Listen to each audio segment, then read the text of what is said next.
Hey everyone! Welcome to The Young and the Restless. I'm Jane, and I'm so excited to have you here. If you love Young and the Restless, then you're in the right place. Make sure to hit that subscribe button and turn on notifications so you never miss a video. Alright, let's dive right in.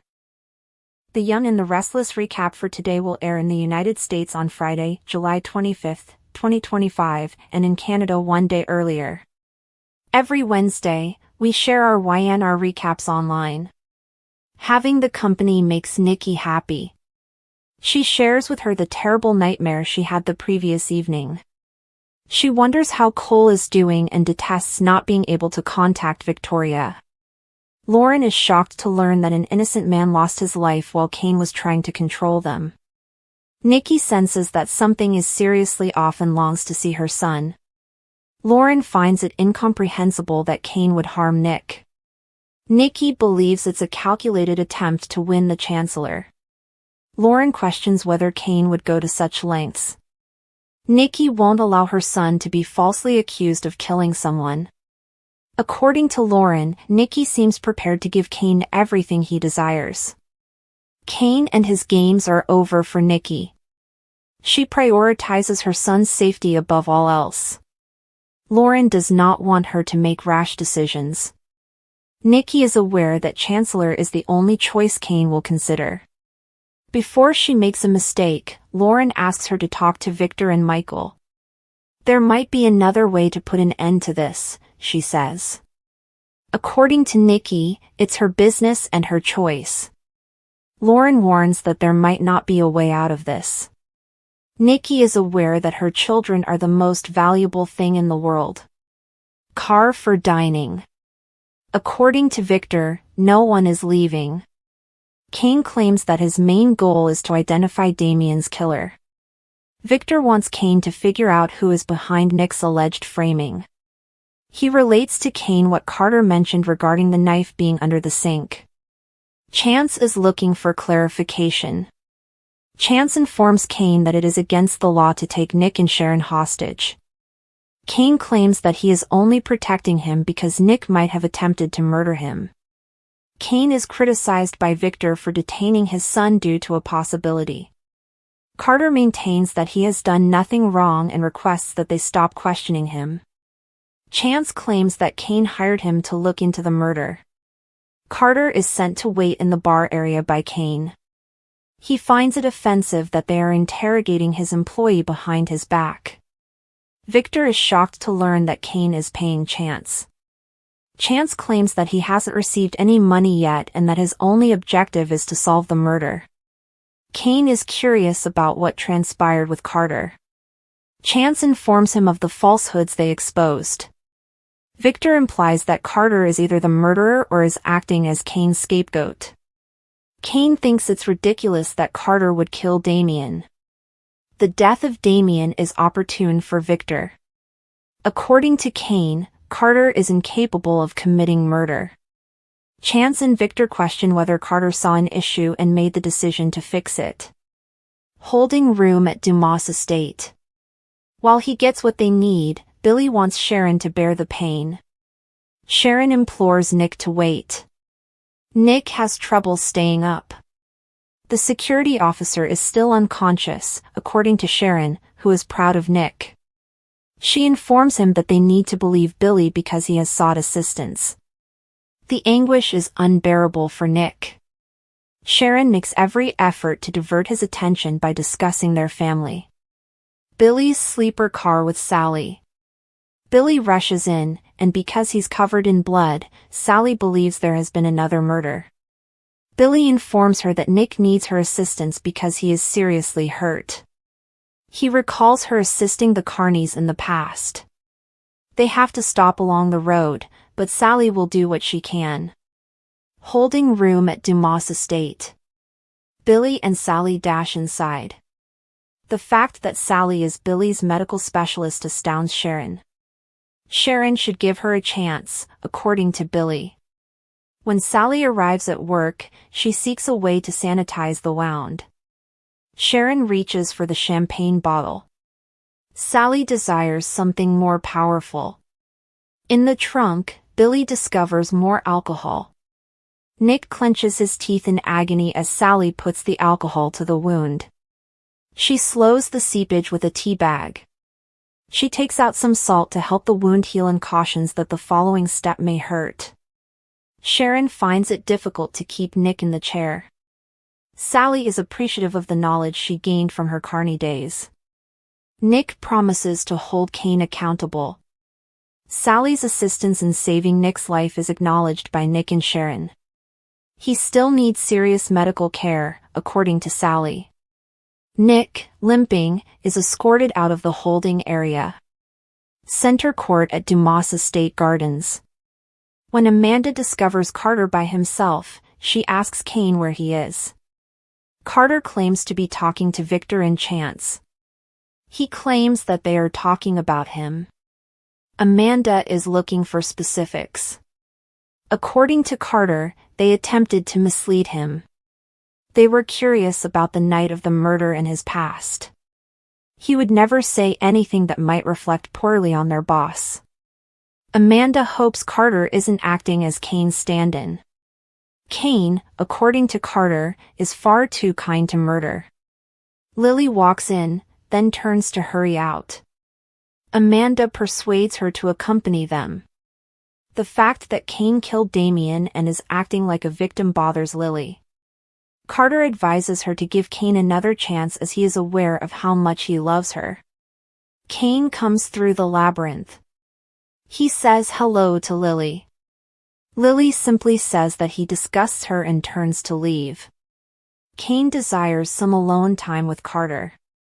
As his attorney, Amanda protests.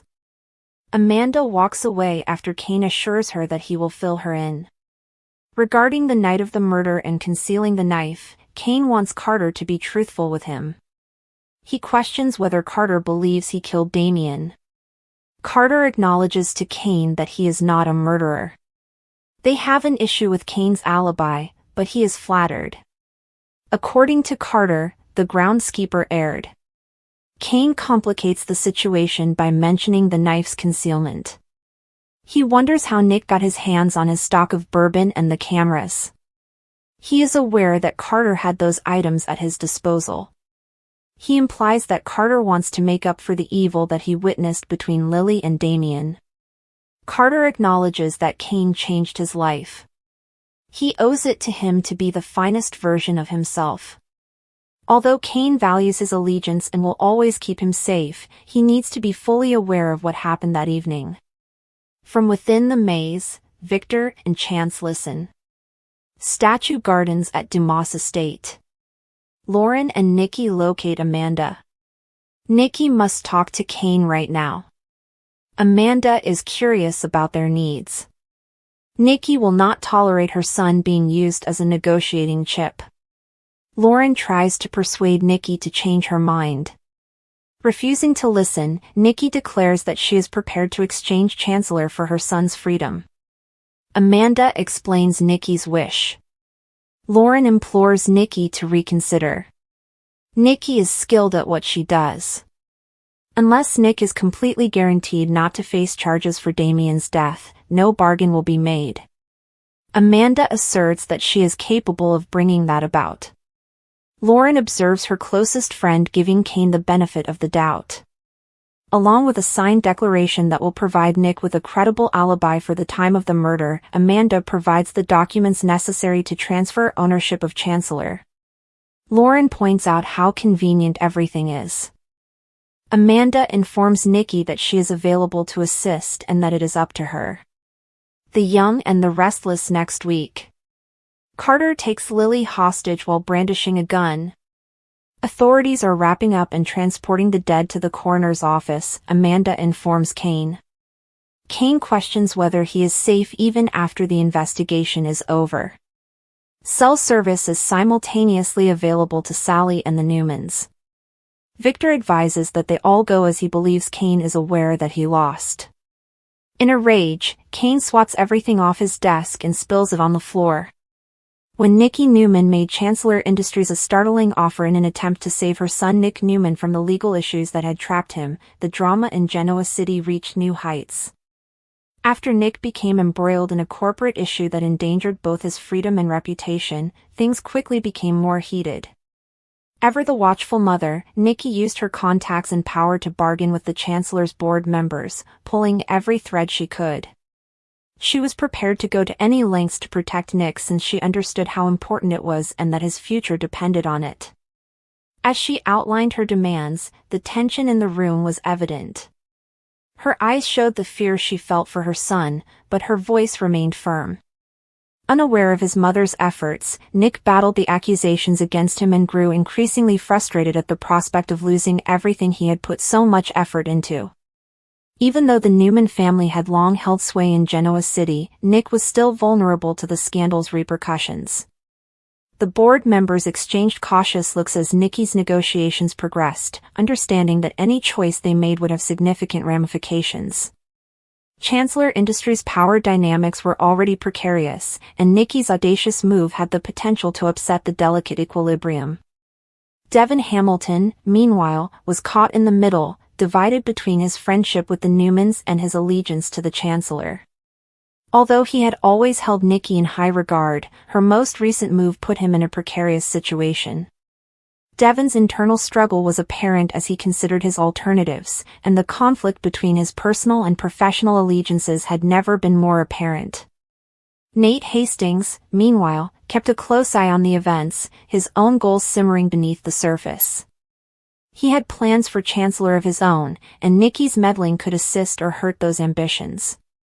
Every move in the ongoing corporate chess game was fraught with danger. Kane Ashby publicly accused Carter Walton of murder, sparking another heated altercation across town as the drama at Chancellor Industries played out. Genoa City was rocked by the accusation, leaving its citizens in disbelief and frantically seeking clarification. Normally cool and collected, Kane was unusually agitated as he presented his case against Carter, his voice shaking with barely controlled anger. He asserted that he was committed to see justice done and that he had discovered evidence connecting Carter to an unsolved homicide. Kane's charges were fueled by their history of competition and mistrust, which created an electric tension between the two men. Carter, for his part, expressed a mixture of fury and surprise as he denied any involvement. He had worked for years to establish himself as a well-respected businessman, and Kane's accusations threatened to undo all of that. Kane's accusation had immediate and significant repercussions. Lily Winters found it difficult to make sense of the situation because she was torn between her brother's rage and her own complex relationship with Carter. Although she had always trusted Kane, she began to doubt everything after hearing how serious his claims were. Ever the matriarch, Jill Abbott intervened to calm the situation because she had a keen sense that there was more to the story than first appeared. She was familiar with both men and found it hard to accept that Carter could have committed such a horrible act. Kane, however, was steadfast in his beliefs and would not compromise. His charges had serious legal repercussions, and it was obvious that this conflict would not be quickly settled. Sally Spectra became an unexpected hero as the mayhem developed, intervening to save the day in a way that nobody had predicted. Sally, who had always been a wild card in Genoa City's business and social circles, used her ingenuity and fast thinking to defuse a potentially explosive situation. Many were surprised by her involvement, but those closest to her knew she thrived under duress. With her characteristic wit and perseverance, Sally was able to unearth a crucial detail that completely changed the course of events. In addition to clearing Nick's name, her actions revealed a covert conspiracy that had been influencing events behind the scenes. The city was rocked by the revelation, which made everyone reevaluate their objectives and alliances. Even as he planned his next move, Victor Newman, who had been observing from the sidelines, couldn't help but be impressed by Sally's perseverance. Sharon Rosales struggled with the emotional consequences of the truth being revealed, while Adam Newman, ever the opportunist, viewed the changing tides as an opportunity to further his own goals. Despite their differences, the Newman family came together for a time to discuss the ramifications of Sally's finding. The cost of their win was yet unknown, but Nikki was ecstatic that her son was unharmed. Kane's charges against Carter, meanwhile, took an unexpected turn when fresh information surfaced that called into question his assertions. His credibility was questioned, and the once confident guy was now on the defensive. Determined to preserve the Abbott legacy and her family, Jill, ever the strategist, worked behind the scenes to find the truth. After the scandal, old wounds were reopened and new alliances were formed, escalating the tension between the Abbotts and the rest of Genoa City's elite. Throughout it all, Sally's contribution to revealing the truth solidified her position as a pivotal figure in Genoa City's constantly changing environment. In addition to saving Nick, her courage and resourcefulness brought some equilibrium back to the tumultuous world of personal grudges and corporate intrigue. Knowing that the events of the previous days would have long-lasting effects, the citizens of Genoa City were left to pick up the pieces as the dust fell. Loyalty had been put to the test, trust had been betrayed, and the future was still unclear. One thing was certain, though: Sally Spectra had shown that a hero could always be found, even in a city as uncertain as Genoa. Deep scars were left by the scandal's aftermath, and rapprochement would be a difficult and drawn-out process. Despite her relief, Nicky was aware that the fight was far from finished. Nick promised to rebuild his life with a renewed respect for those who supported him, and he was thankful for his mother's efforts. As Carter attempted to restore his damaged reputation, Kane, humbled by the turn of events, had to deal with the fallout from his actions. Ever the mysterious force, Sally left with the sense that she had changed something, even if it meant retreating into the background until the next crisis beckoned. As always, Genoa City was the scene of the most dramatic collisions between desire, power, and deceit. The preceding few days had demonstrated that even the best-laid plans might fall apart in an instant and that nobody was really secure from the whims of fate. However, despite the confusion, there were flashes of heroism, insight, and surprising coalitions that served as a reminder to everyone of the reasons they kept fighting for their convictions. The story was far from finished, and the upcoming chapter was expected to be equally thrilling as the previous one. The pressure was oppressive, and the clock was ticking. There had been plenty of high-stakes drama in Genoa City, but this time the web was so tightly wound that it seemed impossible to break free. The weight of injustice pressed over Nick Newman's chest as he sat in his holding cell, his mouth clenched, staring at the chilly floor. Despite his family's influence and connections, the evidence against him was incriminating, and he had been arrested in relation to a murder he did not commit. He was portrayed by the media as a man who had been pushed too far as they whirled around the case. However, Nick was aware that he had been set up. Sitting on the Chancellor's home across town, Nicky Newman's hand was shaking around a crystal Scotch tumbler that she had not yet touched. Even though she wasn't drinking this time, the prospect of losing her son made her head spin. She had summoned the co-owners of Chancellor Winters, Devon Hamilton and Jill Abbott, for a private meeting and made an offer that even she was surprised by. She uttered the words, "I'm offering control," with difficulty. Her voice was firm but brittle as she said, "Control of Chancellor, in exchange for your help clearing Nick's name." With his arms folded and cautious, Devon reclined in his chair. "Are you prepared to sacrifice Chancellor Industries for this?" The fact that Nicky Newman, who was cold, arrogant, and untouchable, was now negotiating away one of Catherine Chancellor's legacies demonstrated how far this crisis had spread, even though Jill's countenance was unreadable. Nicky thought Devon, with his keen intuition and much more keen technological resources, could uncover what her own investigators had overlooked, and that Jill still had strong ties in the DA's office. They did not have time on their side.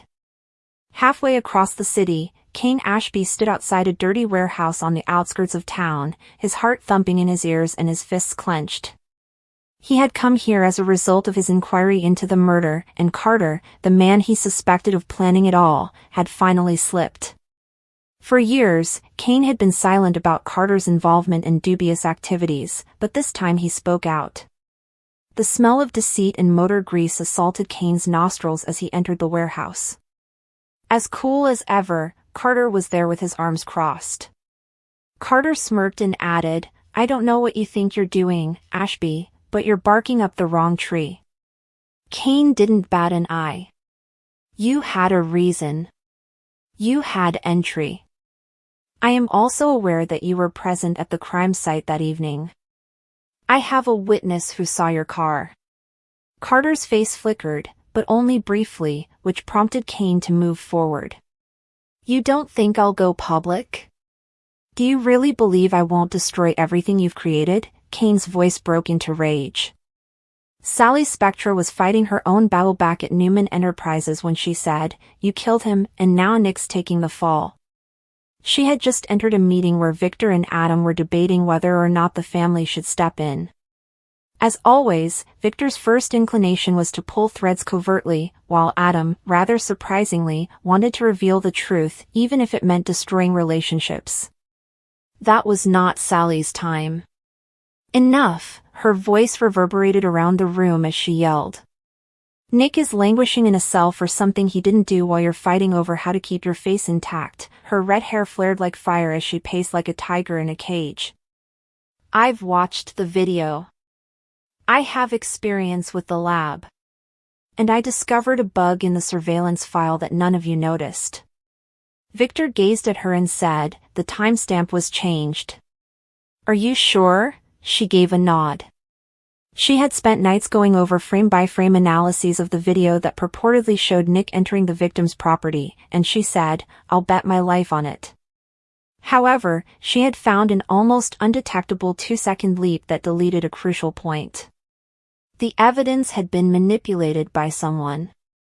It was a crack in the case, but it wasn't yet admissible. Sally continued after that. She traced metadata using her connections at the media company where she used to work. What she discovered led directly to a Carter-affiliated shell corporation. Sally felt nauseous when she discovered that Carter was not just complicit but also planning the cover-up. She hurried to the GCAC and spilled the beans in Nikki's suite. Strong and emotionally damaged, Nikki called Jill and Devin back in. She declared, "We have the proof. We just need to make it stick now." Meanwhile, Kane had surrounded Carter once more, this time with Lily as support.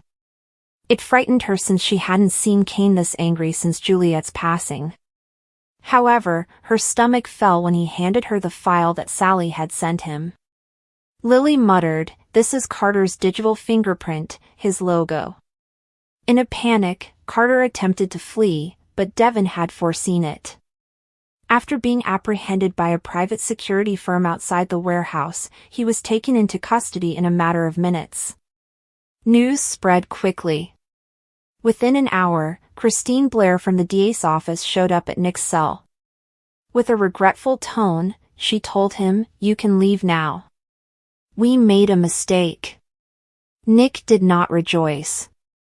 His thoughts was already bent on retaliation, and his expression was set in stone. It wasn't over, though. Not quite yet.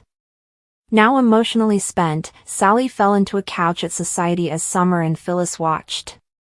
To clear Nick's name, she had put everything on the line, including her work and her relationship with Adam. However, she was indifferent to the consequences. Nick was alive and free. Victor sat by himself at Newman Towers, gazing out at the horizon. A legacy had been exchanged by his wife. His son had been on the verge of death. And Carter, the mastermind behind it all, was going to bring others down with him. Victor was aware that it wouldn't stop at Carter. There were rumors of someone more significant, someone with deep-rooted ties and political ambitions that could completely upend Genoa City if they were revealed.